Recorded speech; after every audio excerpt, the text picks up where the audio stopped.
Neo-Romantics. Neo-Romantic critics oppose the industrialism and rationalism of the bourgeois world.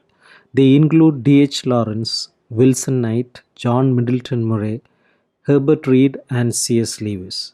According to Lawrence, the modern industrial society is sexually repressive and stunts human potential. He advocated vitalism and individualism that resembled Nietzsche and Freud. Lawrence used his libidinal and primitivist ideology to evaluate various writers, suggesting that their art achieved something contrary to their conscious and morally repressive intentions. He anticipates the emphasis on the unconscious, the body, and irrational motives in various areas of contemporary criticism. Middleton Murry attempted to reinstate a romantic belief in pantheism and the organic unity of the world. Genuine poetry for him is not amenable to paraphrase, and it expressed truths inaccessible to reason or concepts. Herbert Reed articulated an organicist aesthetic view. He considered poetry as transcending reason.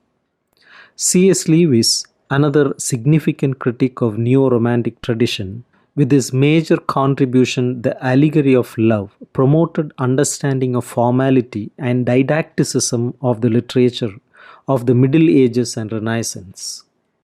Wilson Knight is a Shakespearean scholar famous for his work The Wheel of Fire. Based on the findings of Sir James Frazer on myths, rituals, symbols, and motives, Knight interprets Shakespeare's plays in terms of recurring symbols and motifs. As a critic, he attempts to reconstruct an author's vision.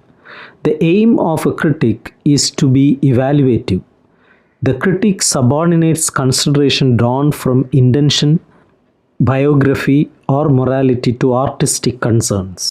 The critical movements of the early 20th century were already moving in certain directions.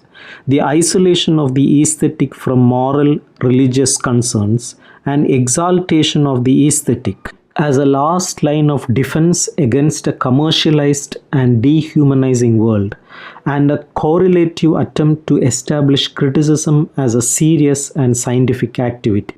This trend has persisted through figures such as F.R. Lewis and has also often structured the very forms of critical endeavors.